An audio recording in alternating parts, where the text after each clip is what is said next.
Happy Monday! This is Natalie with Sparks of Joy Studio, and in today's video, we will be DIYing 6 raised wood boxes. Let's get started.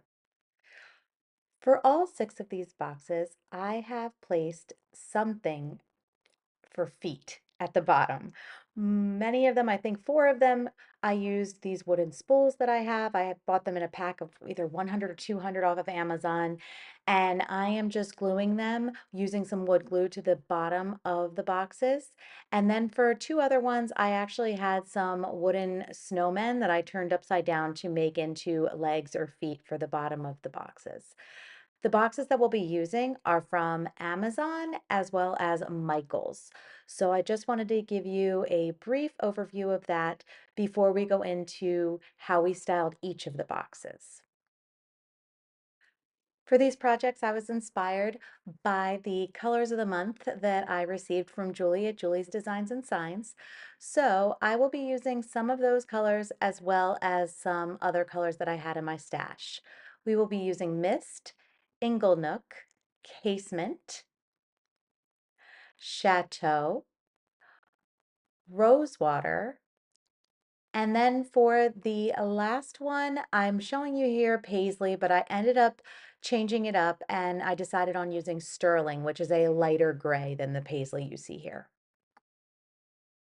So for the first box, we will be using Inglenook, which is a beautiful springy green color. And I am going to, for these projects, paint everything the same color on the box.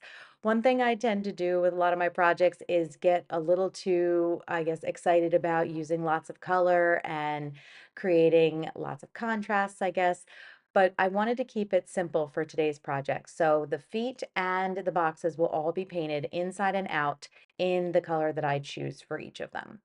So as you see, I'm going to be painting every part of this box in that Inglenook. I'm going to give it 2 good coats and let it dry.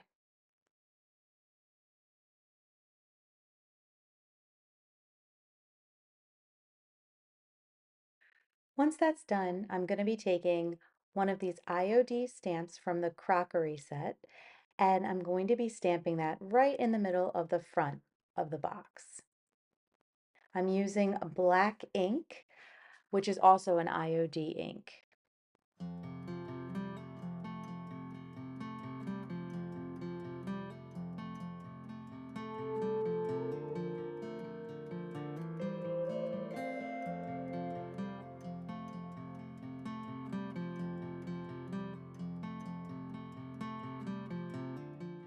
Our second box has those snowman feet I was talking about, and actually it also has an IOD mold that I had put on it a while ago when I started this project.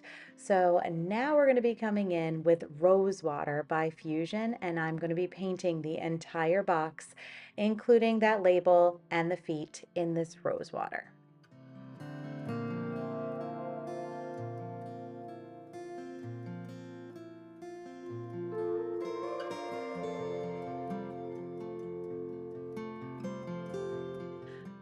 Once I painted 2 coats and let it dry, I came back in with a 220 grit sandpaper and just very lightly distressed around the edges and across the sides of each of the box just to bring back some of that paint that was underneath.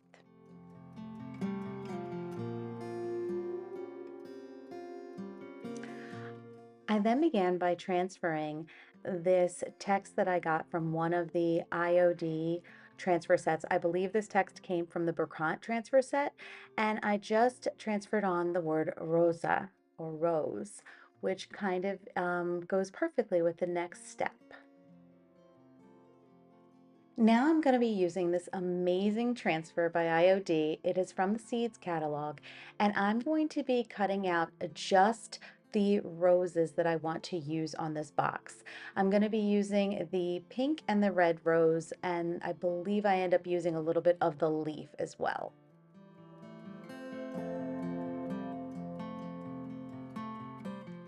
Now I'm going to be placing these two roses on the inside of the box.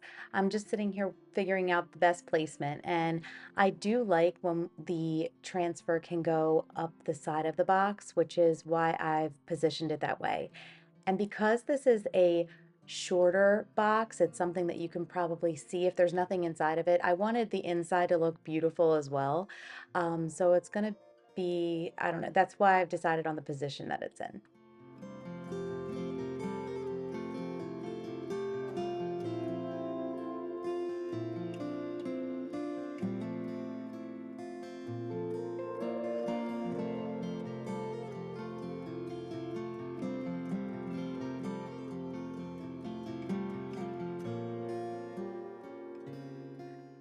What you'll notice here is that I'm struggling a little bit to grab that transfer paper or the backing sheet to get it to position in a way where I can start to pull it up from the transfer. And so I just used my scissors to kind of get underneath. And once I get that part up, it was very easy. I try to keep my fingers right at the edge where I'm pulling off and rubbing, because that has been for me what I found to be the easiest way to ensure that all parts of the transfer are actually getting transferred onto your piece. And once you have everything transferred on, you do want to burnish your transfer, which is just taking that transfer sheet and rubbing it all across to make sure that everything has adhered correctly. Now I'm coming in with another piece of, I believe it's from the Seeds catalog, and I actually took the piece and cut it up so that it would fit around, and it fits so perfectly around that mold. So I'm gonna go ahead and transfer it on right in that position, and I'm okay with some of that flower going over the lip of the box.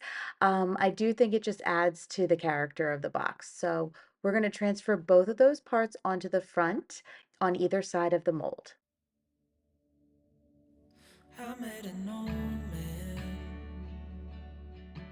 Once I had everything transferred on, I do seal this piece with a polyacrylic sealer in a satin finish. And here is a look at the finished project.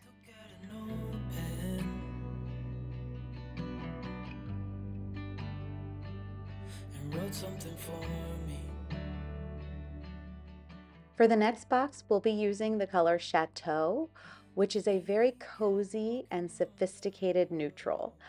I'm going to be painting the entire box again, inside, outside, and the feet.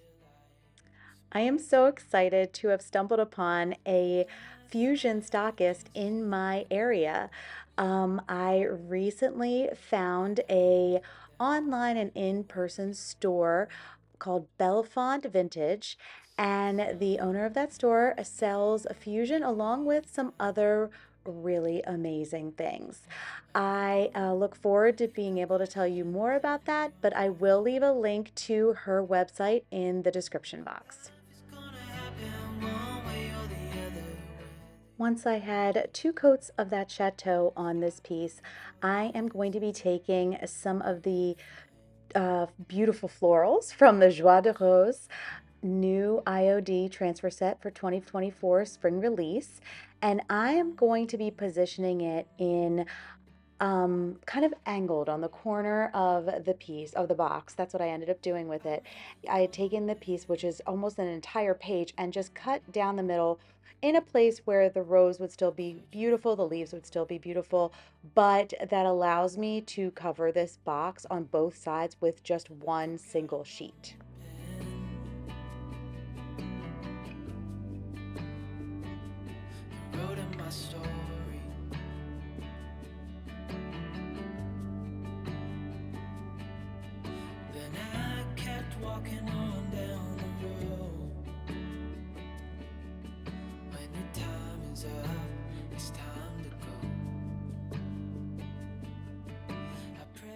Now I'm taking a 220 grit sandpaper and just very, very lightly distressing over that transfer just to make it look like it's always been a part of this piece.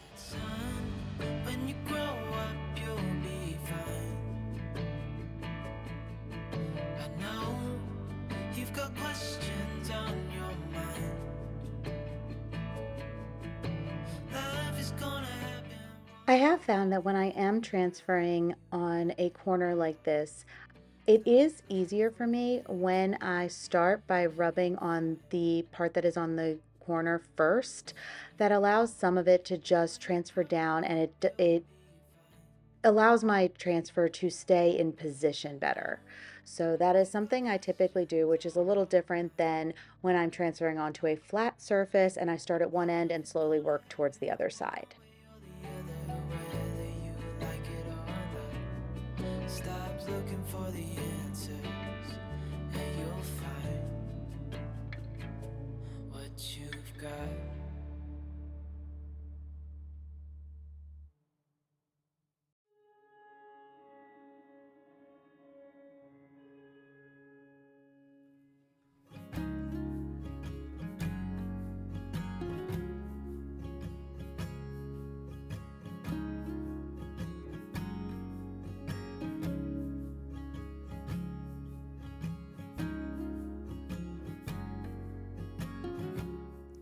For this next little box, we will be using Casement, which is a beautiful white by Fusion.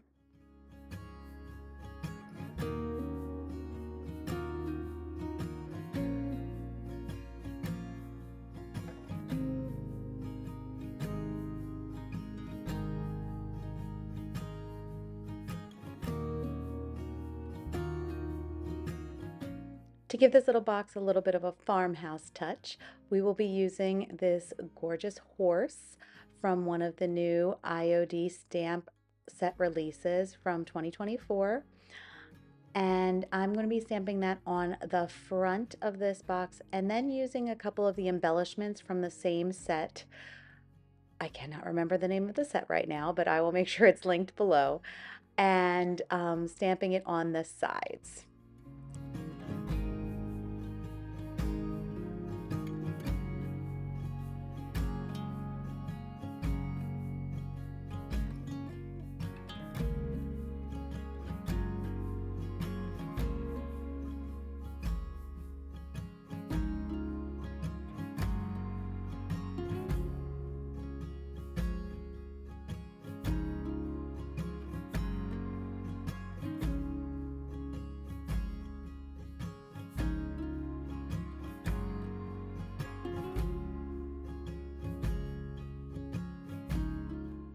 Now I'm taking the stamp pad and I'm going to be very lightly tapping it and rubbing it across the edges of the box just to give it a little bit of a distressed look. I'm also going to do that on the feet and even place a little smudges of the ink on around the feet, around the cylinder part of the feet.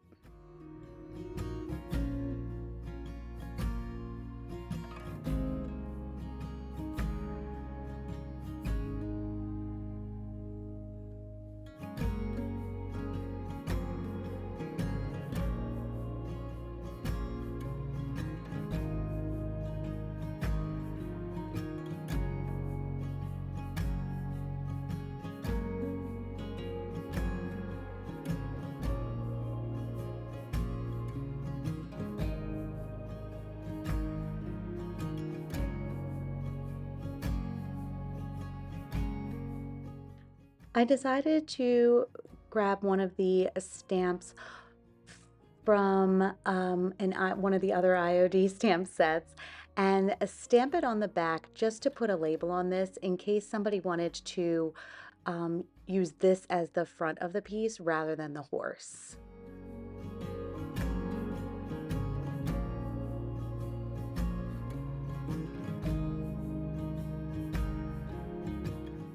For our next box, we will be painting it with sterling. This is that light gray color that I mentioned I switched out with paisley after painting the other boxes and noticing just that paisley would turn out a little too dark for the, I guess, theme I was going for with these spring colors. I also chose sterling because I had a big container of it versus just the little sample, and I was nervous to not have enough because I'd already used half of my paisley container. As with the others, I painted 2 coats and let it dry, and now I'm going to be taking some transfers from the Brocante transfer set. I am going to be using the text on here and then a matching graphic with text on the inside of the box at the bottom.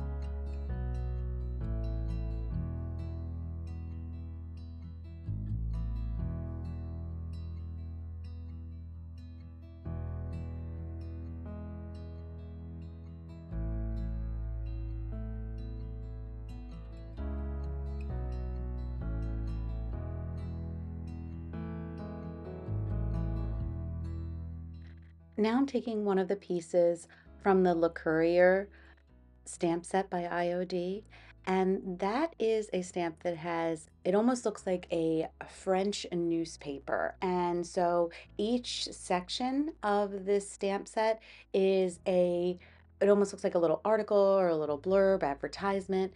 And so I just grabbed one of the smaller versions of that, and I'm stamping the exact same stamp just in different positions and different places.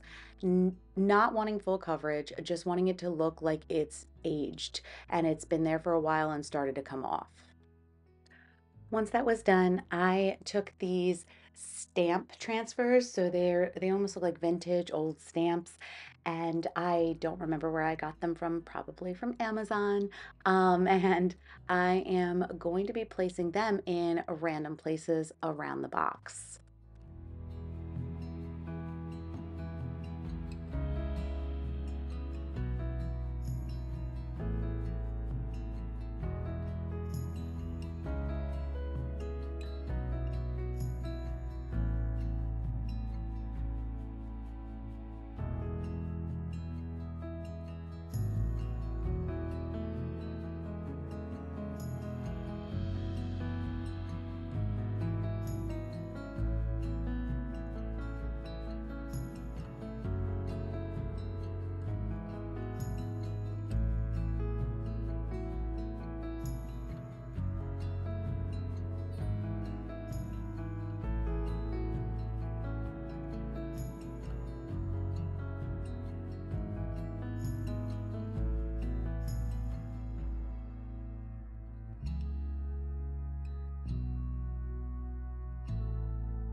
I did seal this one up with a polyacrylic sealer, but I waited until I knew that that ink was dry.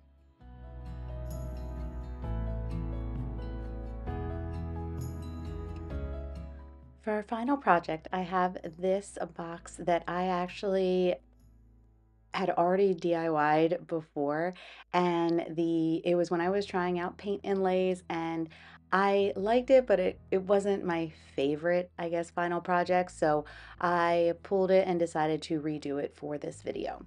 So this is our final box. The largest of the set. It is being painted in the color Mist by Fusion, and it does have those snowman feet that I talked about earlier in this video.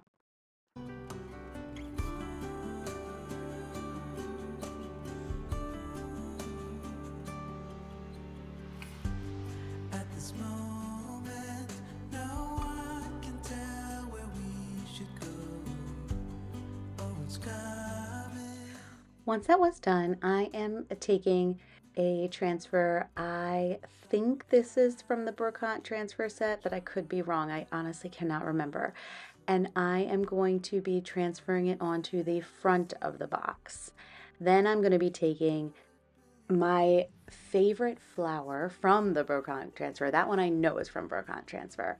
And I have been waiting for a long time to figure out the best project for this transfer. So I am so excited that this is the box that will have this transfer. What you will notice is I've cut this transfer into pieces so that I can position it around the box so it's able to be embellished all over the box without having to use more than one transfer. So the leaves will be curled around the edges, moving towards that label that is on the front. And then as we move towards the back, the bulk of the white flowers are going to be on the back. And this, again, just allows the person who gets this box to use either the font and the label that's on the front or to turn it around and use it with just the flowers. Some people like text on their pieces for home decor, some other people don't. So I like to give my customers the option of both. On this part of the box, I knew there were two things I needed to hide or mask. There was a little, I don't know if it's a hole, but there was a little ding in the bottom part of the box, and then towards the top there was the part of the stem where I had cut, and I wanted to make sure that that was hidden as well. So I positioned the flower to cover up both of those parts on this side of the box. Something beautiful. As soon as we saw the ocean, we knew what we had become, defying our own. Here's a quick peek at how this transfer ended up on this piece. You can see that I took the extra little stems and I found other places to put them to cover up places where I had cut. Here's a look at our final finished project. I hope you've enjoyed this video. Please let me know in the comments which one was your favorite. Have a very happy Monday, and I will look forward to seeing you again soon.